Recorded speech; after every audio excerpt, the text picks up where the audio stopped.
So I start with going over the whole retreat of the West from globalization narrative. Yes, these are the factors on yes, the West is retreating. 2016 votes for Brexit in the UK and Trump in the US. Rise of populist parties in Europe. Rising trade protectionism and immigration restrictions. Increased regulation of tax and global capital flows. Tighter foreign investment restrictions, especially against China, foreign investment in the US and the EU, revival of national industrial policy, and some reshoring of global business. So these are the factors which lead one to think that the West is retreating. Needless to say, there's a whole bunch of factors which says, no, the West is not retreating. We saw the 2017 vote for Macron in France, populist electoral losses in Europe. Large and growing majorities of the American public are pro-trade, pro-immigration, and pro-globalization. This was true among public opinion surveys in 2016, and in 2017 the numbers in favor of globalization, trade, and immigration had increased, some of them as high as 78, 80%. At the same time, people who support Brexit in the UK claim to be for free trade and are eager for non-EU bilateral free trade agreements. The EU claims to champion free trade, has signed free trade agreements with Canada, Japan. Canada, Australia, and New Zealand are in the CPTPP. Most countries claim to support WTO and even approve the tighter enforcement of international trade rules. And we find that Western multinationals are continuing with their globalized strategies, including international M&A and greenfield FDI. So there's, the West is, the West isn't retreating from globalization. What about the rise of China as a leader of globalization? These are the yes factors. Xi Jinping's Davos 2017 speech defending globalization, his 19th Party Congress speech saying China will, quote, move closer to world center stage in a new era, his promotion of the Belt and Road Initiative, the AIIB and other new institutions for international investment, various recent reform measures like financial liberalization, reductions in excess capacity. China is the world's second largest investor, and Chinese investors continue their enthusiasm for overseas investments despite their government's occasional lack of enthusiasm for them to do so. China has also declared that it will focus its growth now on consumption-led growth, and this will make China's market an even bigger draw for other countries. Why would one be skeptical that China really is going to be a leader of globalization? Well, Xi makes little mention of market reforms or private enterprise, but in recent weeks, his economic advisor, Liu He, and the new central bank governor, Yi Gang, are considered to be pro-market, so he's appointed pro-market deputies. State-owned enterprises, he says, are to be made bigger, stronger, and more efficient. National industrial policy is still a priority. There's the Make in China 2025 initiative. They have high debt levels, which could constrain growth. The government still controls capital flows and exchange rates. And foreign companies complain of increased restrictions like local content, local ownership, and IP sharing requirements. As a result of this, the EU and US have refused to grant China a market economy status in the WTO. This survey by Pew in 2017 shows that overall around the world, more publics name the US than China as the world's leading economic power. And you will note that Europeans, Canadians, and Australians all think that China is the world's leading economic power, whereas Latin America and Asia think it's the United States. Okay? And we can explain that. So the Pew survey also shows that global views of the US and China are narrowing. Do you have a favorable view of the US? 2014 it was 64%, by 2017 it's down to 49%. Of China it was 50% in 2014 to 16, and now it's down to 47%, so they're about equally popular or unpopular around the world. There has been a long-term decline in ratings for China among Asian publics, except in Australia. Okay, so that people are less favorable towards China now than they used to be. So globalization is slowing. Okay? The rich world faces slow GDP and productivity growth, rising inequality, aging populations. Manufacturers' share of GDP falls. Why is this important? Because manufacturers are traded goods. Services, which account for most of world growth, are not traded. So if you have less manufacturers in your consumption and production, then you would have less trade.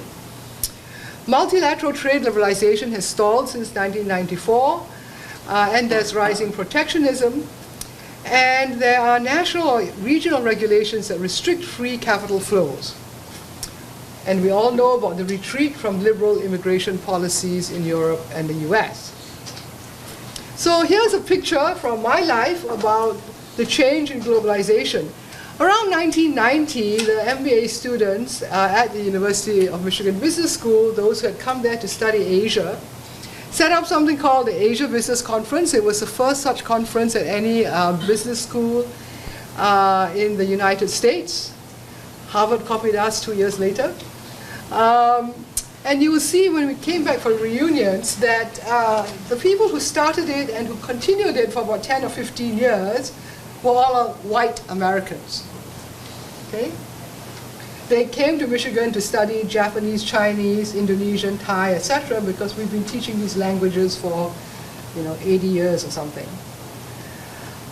And this is the group in 2015. There are 2 white people there are speakers. Right? Big difference. A bunch of white guys, 2 women here, and a bunch of Asians and Asian Americans, disproportionately female. Okay? That is how the world, in terms of you ask who is interested in business in Asia. I remember, I don't know whether it was that year, one of the speakers said, "Aren't Americans interested in Asia anymore?" And I said, 1/3 of these people are Americans. Okay? They're Asian Americans. But anyway, so that's how things can change. Southeast Asia, however, is rising. So globalization is declining, but Southeast Asia is rising. According to the ADB's oft-quoted 2011 report on Asia 2050, over the next 30+ years, Asia will continue to be the fastest growing regional economy, over half of world GDP by 2050. Southeast Asia will outpace all other world regions in GDP growth except India. Indonesia will become the world's 4th largest economy, and ASEAN the size of the European Union. Growth will come from technological change, productivity growth, and for some countries, a demographic dividend. Future Asian and global growth will be driven by strong consumption demand from emerging Asian middle classes.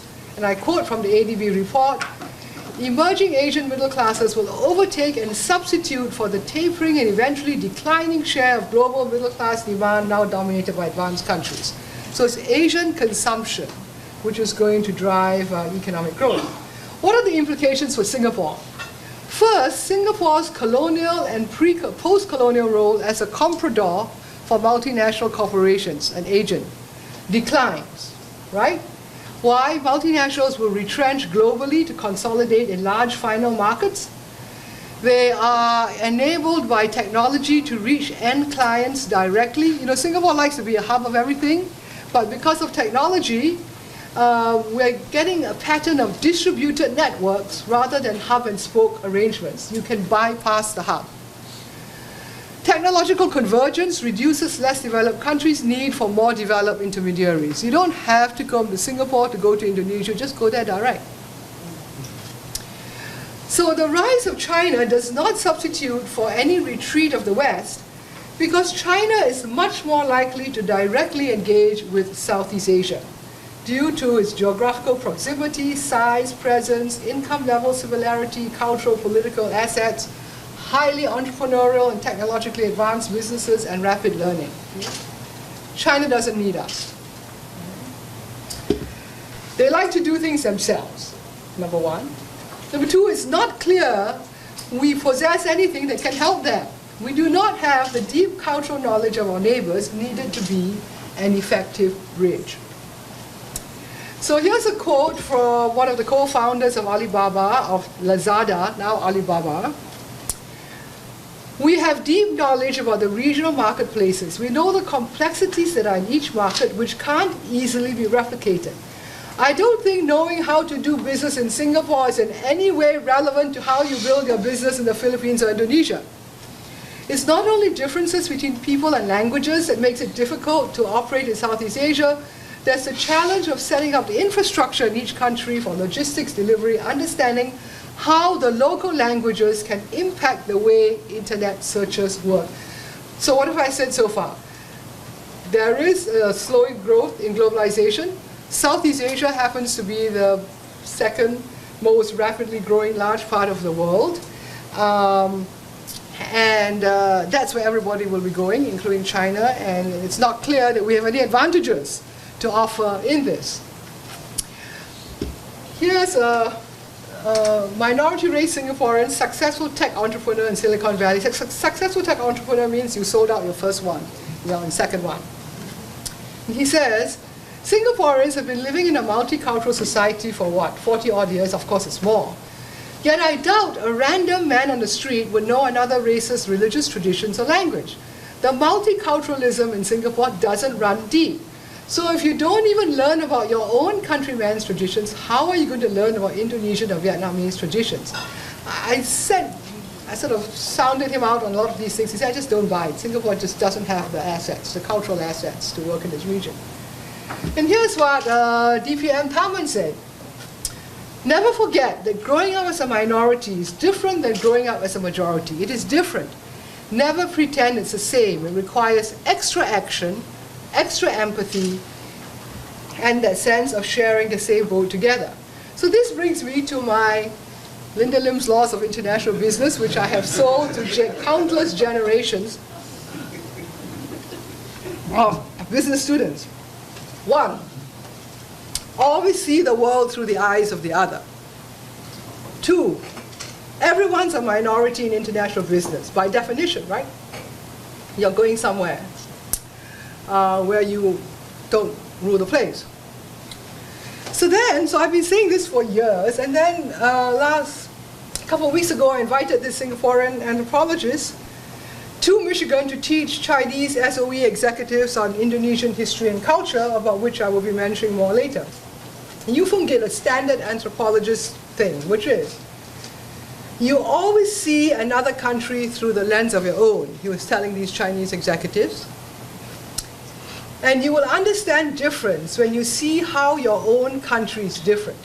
That means all our eyes are different depending on what our lens is, our own history and culture. And you'll see why I'm saying this now. Recently, Chan Chun Seng said, having a command of the Malay language can help Singapore bridge Southeast Asia and the rest of the world. Businesses from other parts of the world see Singapore as a staging place in the rest of the region. However, we will be of very little value if we do not understand the language and culture in our own backyard. Only by learning the Malay language will we continue to remain relevant to the region and the world at large. Now, I have been saying this for 40 years to Singaporean students at the University of Michigan. Every year, I'm the faculty advisor, I'll open it, I said you should study Southeast Asian languages, of which we teach 4 at Michigan and have for 60 years. I would say until this year, over those 30-something years, maybe 2 Singaporeans did that. And there are over 1,000 Singaporean alumni of the University of Michigan in Singapore. Some years we have as many as 70 entering students. The reasons they gave in the last couple of years were kind of interesting. MIT students saying, there's no space in my brain. I've spent it all on English and Chinese. I cannot learn a third language. It says, easy language? How come Malaysians can do it? No answer.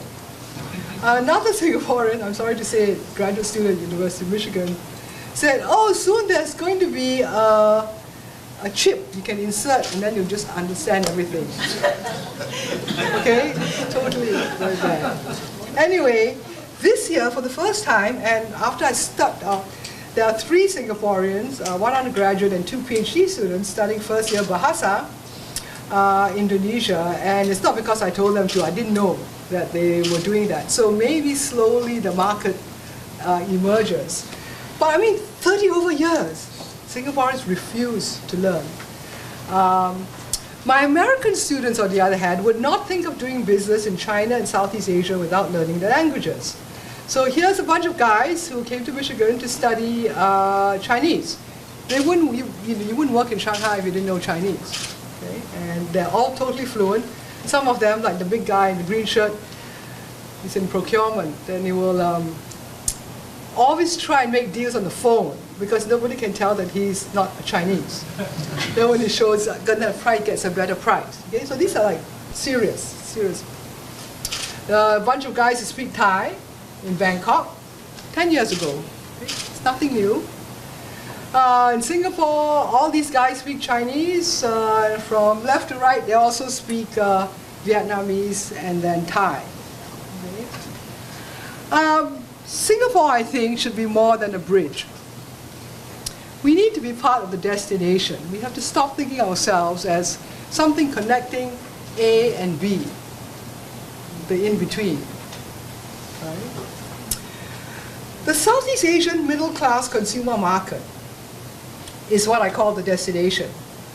We know that Singapore's per capita GDP is many times higher than that of its larger neighbors, but indigenous GDP is only 55% of the total and unequally distributed. That means the median, even the mean, Singaporean consumers are much, much lower income than you think looking at our top line GDP growth, per capita income.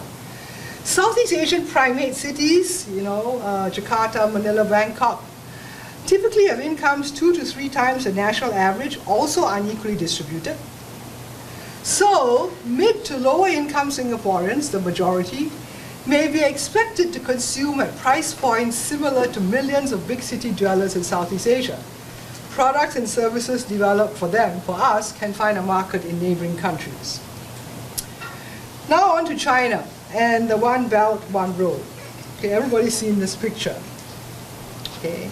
Obviously it's on a straight side because Singapore is highlighted. The Chinese one doesn't have that. Okay. And so you will see the Silk Road economic belt is the land one, and the Maritime Silk Road is the sea one, which is kind of confusing because it's a road but it's in the sea. And you can see how this follows the Silk Road between Rome and China. Okay. The big difference is that whereas China so far conceives of the Belt and Road as a Chinese initiative, the original Silk Road was a multicultural thing. Along the way, the traders were not Chinese. The traders are mostly Muslim and Buddhist traders. You go from A to B with one group, and then another group takes it on from B to C, and so on, all the way up to Rome. So it's the recovering of the Silk Road, if you want to use that, cannot be China. Okay, cannot be only China. Southeast Asia, of course, has been part of this so-called Maritime Silk Road for a long time. These are various kingdoms that traded from the 12th to the early 13th century.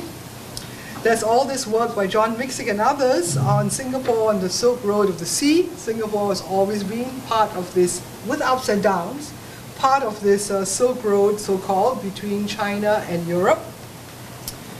Here's a 16th century European map of Southeast Asia, which you will note highlights spices, right? The nutmeg and so on.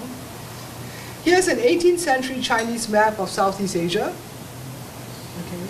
So we've been part of the global trade nexus for a very long time.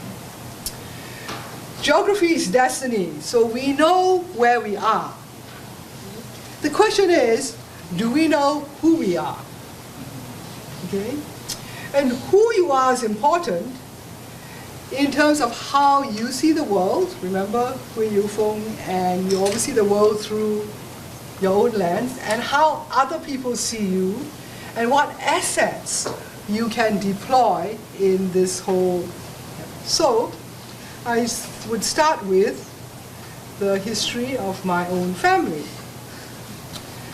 And this slide from 1899 is a picture of cultural adaptation. you will notice that great-great-grandmother in the center and her two sons are in Chinese dress, even though the two sons are born in Malaysia, in Malacca. But the women are all in Malay dress. Okay, so it's immediate. You come into a place where it's mostly, it's Malays, and you adapt the culture. Great-grandfather, this slide shows tradition and modernity. Okay? On the left, he is celebrating, he was presiding at the anniversary of the birthday of Confucius, he's a 72nd generation descendant of. So he presided over that, so that's tradition. But he also was an innovator and entrepreneur who brought motion picture industry to Singapore. So I guess you'd call it technological innovation. Okay? So the two can go together, tradition and modernity. Great-grandfather's there, when she got married in 1925, this is not going to a shopping mall and just take photo. This is real. Okay? You have two ceremonies. One in the church, Western, and then one in the Chinese temple. So we've always been bicultural. Malay, Chinese, Western. And this I inserted simply because it's got Rajaratnam in it, and I'm here on the behest of the Rajaratnam School. That's my grandfather in the newspapers with Rajaratnam, because they were fellow journalists. So, fast forwarding to 1934, this is my old school MGS and alumni, and you can see there I have two grandmothers, one in the first row, one in the last row, father's mother and mother's mother, both here. And look at the dress. Okay, the dress shows you how multicultural MGS used to be. The Westerners, Western dress, Indians, Peranakan, and so on. So that is Singapore's identity. It is multicultural. And this is me, and my friend Gamelan is over here. She's my bride, I'm the groom. We are celebrating Malaysia in 1963, and we all dress up in all the different costumes. We made it a Malay wedding, prince and princess or something like that. So this is very standard in those days. This more recently is my great-grandfather's descendants. You see this group of people here. There's some English and Indian in there. Okay? Some are half English and some are half Indian. Yes. And in Kuala Lumpur, the same ancestor, they are half Malay. The only person who's the same in that is my mother, who's sitting right there. You see her over there in the Changsam, and then here. Okay? But this is all part of my family's heritage, and that many Singaporeans would have that. Back to the institution for which I belong, University of Michigan. Study abroad program in the Philippines in 1887, the year that MGS was founded. And you see, this is study abroad, a bunch of guys going to the Philippines with thin shave, carrying their guns, and all the stuff they collected is in our museum, in our Southeast Asian museum, bird feathers and all kinds of things. And why am I showing this? Well, history matters. Okay? People ask me, why did you go to Michigan? I say, because it's the place to do in Asia. In the 1870s, the first students came from Japan, and they include the guy who became president of Tokyo University and Minister of Education, and was the first Japanese to be given an honorary degree by an American university. In the 1880s, our university president was a US ambassador to China. In 1899, the US inherited the Philippines, its largest colony, when it defeated Spain in the Spanish-American War. And they inherited this territory, and there was nobody in the US who knew anything about the Philippines except a bunch of Michigan biology professors. Remember the guys carrying the gun, they and their students and so on and so forth. For generations, the professors and their students would go, and so he basically ran the Philippines for the United States. And then much later, as you can see, all through the years, this guy with many Michigan degrees served as Governor General of the Philippines, High Commissioner of the Philippines, Governor of Michigan, Supreme Court Justice, etc. Okay, that's history. Well, 60 years later, there I am with President Ramos of the Philippines and his law and finance ministers on another study abroad group. The interesting thing about that group was the very same day, very same time, there was 50 Wharton students who were there, much more than us, like double. And they didn't get to see the president. So they wanted to know what our secret was. How come we got to see the president? Well, it's very hard to overcome 100 years of connections. As I said, his law minister was Michigan, his finance minister was Michigan. At that time, a third of his Supreme Court, a third of his Senate, and the governor of his central bank. Okay? You cannot go against that. Okay? So here I am with Michigan alumni in Manila in 2011. But this one is more interesting. She studied in Michigan. I didn't know her then, but she said she saw me around the business school. She was appointed in 2012 as the Philippines' youngest and first female Chief Justice. And it's quite moving to go to Manila, particularly among the lawyers and judges like her, how they remember the University of Michigan more than we remember them, because the University of Michigan set up the University of Philippines Law School. Okay? And so all that whole, for good or bad, the whole Philippines, legal infrastructure and so on, they attribute to us. And it's the same in Bangkok now. As you know, a picture means 1,000 words. And if I'm teaching in a class, I will ask a question. Why are all the MBAs men and all the PhDs women? Big discussion, okay? It will tell you a lot about Thailand, about business in Thailand. Yes? Can we dim the lights, because the quality of the slides is really diluted by the... Okay, want to dim the lights? These lights, I think. You don't have to see, yeah. Just these two. The room lights. You're right, in my lecture room we don't. Okay, and then these are in Malaysia. And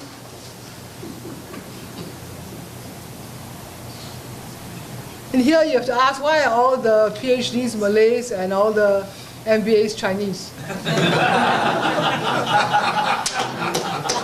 But this one, this MBA, Malay, Singaporean.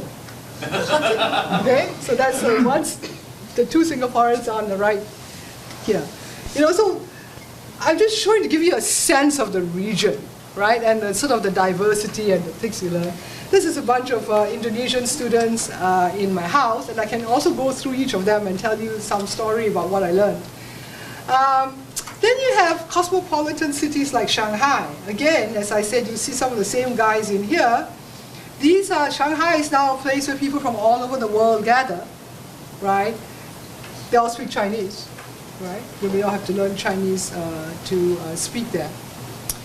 Back to my classroom, you can ask me now, and I didn't take pictures 30 years ago when I started this course in business in Asia, but it was all white people. Partly because the MBA program is all white people. Now you ask who's interested in Asia? Everybody. Like I learned all about Keppel and Sembawang from my Brazilian student 2 years ago, before all this broke out. All the news broke up about what they were doing there. Okay? So you would get people from all over the world that are interested. And again, the next year, same group. As you can see, the countries that they come from, a small minority are Americans. Okay? American is just a place where all these people gather, and in my classes to learn about Asia. And now that I'm retired, I only teach Chinese executives. I don't know what you can see here. This was last November. The light is probably still not good, but the slide says solving problems internationally. Okay, so I teach them a whole day on solving problems internationally. They ask for the topic. And another one about thinking internationally. These are very highly selected executives in their early 30s from PICC, China's largest insurance company, and they had come to Michigan to learn about how to be global leaders in Belt and Road countries. So this is what they look at. So I just came from organizing for them a symposium on Russia, one on Indonesia, and the one this week on South Africa will be moderated by my Singaporean colleague, whom I'm going to mention in a while, at Michigan. Okay. So since they asked me to teach them about thinking internationally, I don't know what that means. So I asked them, tell me, what does thinking internationally mean to you? Okay, so these Chinese executives selected to go overseas by their company to Belt and Road countries. Not to be self-centered, to consider things more comprehensively. So this is just from their survey, my survey. Thinking in different perspectives and understanding of different cultures and accept and use them. Considering things and dealing with problems from integrated perspectives using information from global sources, not just where you are from. That's why they have to go out of China to learn. You need to know about cultures, customs, regulation, and people from different countries so you can think about problems from their shoes. They did all this before I gave them the Linda Lim's Laws of International Business. I just wanted to get, when they come in, what is in their minds. This was in their minds. Okay? Explore the core culture of other nations based on their history, culture, and language, and observing their citizens' behaviors. Having a broader perspective and better understanding of events inside and outside of China, more open-mindedness and taking perspective from others. Understand different culture, communication style, and view of the market. You know the constant repetition of culture. Okay? Because for most international business people, American businessmen also do this. That's the most difficult to get at. Okay? Continued. Same thing. View things in perspectives of foreign or international tradition and culture. Be empathetic, able to perceive the world from different angles. Appreciate diversity even though it's not comfortable. Okay, this is September. They were the beginning of a 9-month program in my school. Okay. So this is fresh from China. It's not indoctrinated by being in America. Okay. Think from diversified perspectives according to different situations, cultures, interests of different countries. We have to first admit that people from different countries think differently, which might be contentious, so we must know the diversity in their culture and behavior. We have to be concerned about the benefits of our partners and be equal in transactions. To think from other countries' point of view, to know what they are offering and how to achieve a win-win by cooperating with each other. To know my and my competitors' strengths and make the most of them. Think of foreign problems in Chinese way. Think of Chinese problems in foreign way. Think of foreign problems in foreign way. Very good, right? So this is before any kind of indoctrination. So this is 2 weeks ago. Here we are. I'm sorry, I don't really know how to use this, but here we are. I brought learning about Indonesia in Michigan. This is a 2-day program. We are all unfortunately wearing a hat saying Indonesia forever or something because the Indonesian embassy showed up and gave to us.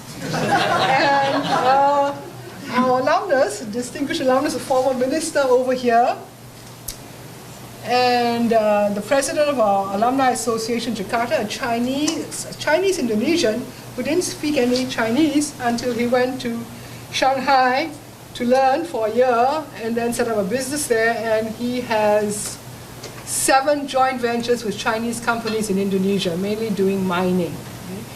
And then I have 2 white guys there. One was the my former student shown previously, who was the last president of General Motors Indonesia. General Motors closed down in Indonesia after being there since 1956. And then another American anthropologist. So I try to get them people with different perspectives, and then when they all go, then we deconstruct, what it is. Yeah, that's it. And we had a Javanese Gamelan and dance performance for them. So this picture, these two pictures are actually pictures of the shift from the west to the east. Okay? You have a Javanese Gamelan, which we've had for 50 years at the University of Michigan. And I think almost all the players in the gamelan are white Americans. So as a Chinese said to me, why are all these foreigners playing the Indonesian instrument? I said, they're not foreigners, we're in America. But, they think of us like foreigners. And the Indonesians were there from the embassy and so on because they're giving a gift to the University of Michigan had its bicentennial last year, 200 years. And the Indonesians were giving $500,000 to the Javanese Gamelan at Michigan, which is otherwise going to die, okay? Because the university doesn't have anywhere to put it and so on. And this turns out it's only $500,000, but it's the largest gift ever received by a gamelan in the United States. And there are 160 gamelans in the United States, okay? So we're probably the best. So we have the Indonesians coming as benefactors to give us money. Then we white people play for them. And then the Chinese pay for the whole thing. The reception, $2,200. Okay? So think about that. This is the new world, except we're already living it, right? That the Asians are the benefactors, and the Chinese are there to learn about Indonesia, among other things. Of course, I'm always insinuating some Singaporean. This is Hui Yu-Fung, and he's very good. Okay, so he did a wonderful. I learned so much from it myself. And in the moderation session, we asked the Chinese what they had learned in their 2 days, 1.5 days by that time. One of the guys, the first one, raised his hand and said, "I learned that you must get the right expert, Professor Hui." I said, what? Rather than me learning, yeah, you get expert, he knows everything, So it was very, very interesting takeaway. Okay, switching to being a multicultural remember the thing about everyone's a minority in international business and Taiwan and all this? What is it like? How to be a multicultural outsider and minority? So my example here is from my Singaporean colleague, Yun Ang. She said this, who's a specialist on China. "I am tricultural or even quadcultural, Chinese, Singaporean, American, British, making me an unrooted cultural nomad. As a Singaporean Chinese, in China I'm regarded as a foreigner and sometimes treated with suspicion, even though I'm ethnically Chinese. And in the US, I am often annoyingly asked, which part of China do you come from?" Okay. When doing field work in China, which I spent 10 years in the provinces, I can pass off as Chinese because of my appearance and language, but this is distressing because I'm obliged to behave like a native and respond correctly to all social cues or risk offending the locals. You look like a Chinese, expect you to behave and think like one. So I say identity is important. Who you are affects how other people treat you and view you. Finally, in Singapore, as I've been away for too long, I'm not local enough. In short, I'm foreign everywhere I go. Okay?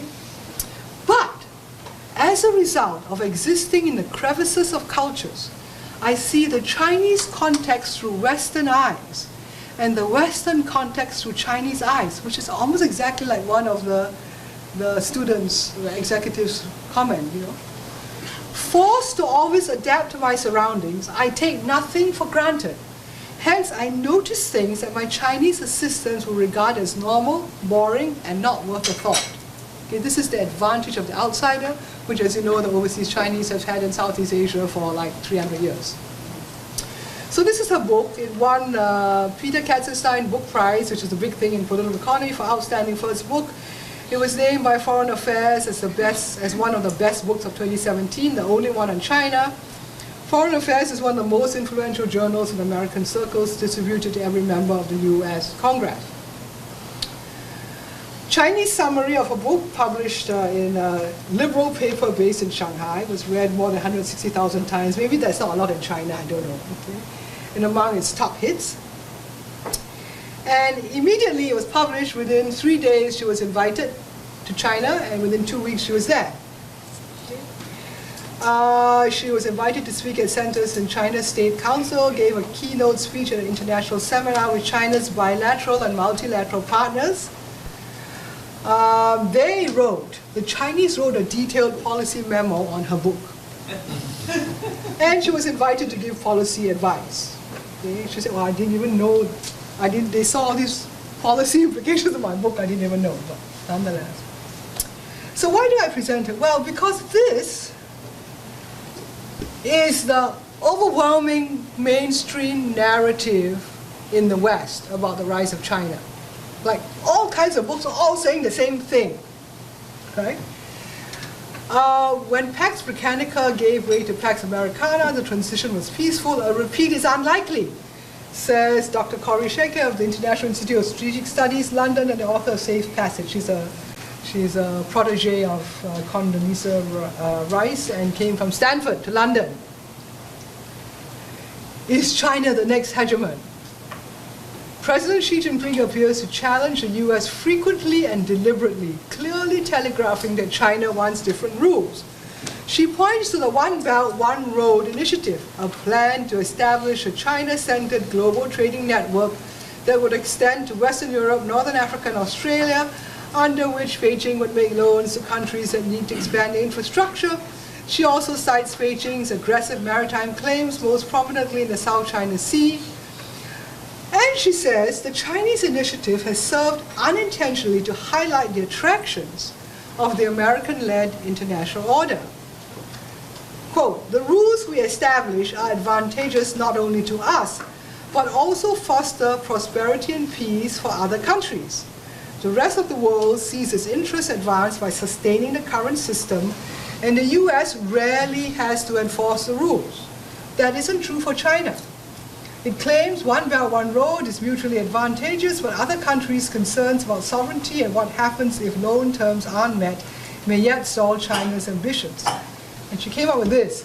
Unless China can come up with a more attractive narrative about itself and its ambitions, most countries will continue to favor the American-led order. Flip back to the Pew surveys that I showed you earlier. So, what she's saying here, and she's just typical, I can give you like 10 of them, is saying that China really hasn't created a narrative about itself that makes people from different countries and nations feel they want to buy into it. This is also for me, right? It's very China, and it's very specific, and it's very different. Americans claim they're universal. So a lot of people, so this is all this whole China soft power, US soft power. So this is a context, it's almost like hysterical in Washington and New York, where, everywhere, China, oh boy, whatever. And so I'm not surprised that within 3 days of learning about it, Yuan Ang was invited to Beijing. Her book turns out to be important to China's top policymakers and China's soft power. That is, they saw things in it that she didn't. This is what someone said. Her narrative brings China into the Western-dominated mainstream. This is not just a book about China's development, but a book about development in general with lessons from China. Widespread attention across global development and countries. Unlike most China books focus just on China, and it comes out as unique. You can't replicate it. But this one actually puts China into a general, as an example, a general thing. Her theory is that of directed improvisation. It fills gaps on the positive values China can share with the rest of the world as a rising global leader. The surprising message is that China is a role model of adaptive development and complexity long before these became buzzwords in the global development thing. So this is directed improvisation. It says you have top-down direction plus bottom-up improvisation using existing resources leads to, very important, diverse solutions tailored to local conditions and stages. Okay? So the Chinese were very excited because this is how we can construct a narrative that makes us relevant to, I don't know, Russia, Indonesia, whatever, as opposed to the usual Western state-centered model, which cannot, because it's so uniquely Chinese. So here are my concluding thoughts on Singapore, China, and Southeast Asia. I have given another seminar next week at NTU on the Belt and Road, so all my detailed comments on that will be there. But this is a more overarching thing. Yes, we are in transition from a Western, especially US-led international order, to one marked by more distributed sources of political and economic power in which China is a major new and an ambitious player. So yes, we're moving from West to East. For both West and East, Southeast Asia is a major location for business and economic engagement. Both will need to engage directly with Southeast Asia's diverse populations. China is already preparing itself to do, like my Indonesia seminar for them, because it's a very small group. But for Singapore, this represents a return to our history of intense involvement in regional and global trade with multi-ethnic, multicultural partners. Whether as bridge or destination, we need to up our game with respect to intra-regional engagement. This requires deep cultural knowledge and understanding of our neighbors and of ourselves. You cannot understand others if you do not understand yourself. I personally do not believe that the West and East are on an inevitable collision course with China's rise, at least in the economy and business. The young Chinese I teach are like 85% like the young Peruvians I teach. Okay? It's not particularly different. China today is a mostly private enterprise-driven economy whose dynamism comes from market-based innovation by private entrepreneurs, not the state. More than 95% of new job creation in China is in the private sector, most of it local. Both China's state and private sectors are very interested in internationalizing themselves, including westernizing. Otherwise, why are they coming to Middle America to learn? Okay? A whole range of things. There are lots of groups and they come for 9 months. Which was a huge investment, by the way, because we are not cheap. Some sectors of both the state and private sectors will engage in a learning rather than directing mode with developing countries, but there are limits which I can talk about. Singaporean Professor Union Ang's theory of directed improvisation, combining top-down and bottom-up elements, provides a useful framework for Southeast Asian countries' development that is consistent with China's own. So I can imagine applying her top-down, bottom-up distributed model to Indonesia, Philippines, for example. And this is a surer way for China to project soft power than through military or economic ventures, setting itself up not as an exact model, but as an example of how you can develop. Okay, so I'm going to stop there and then take your questions and comments. Okay?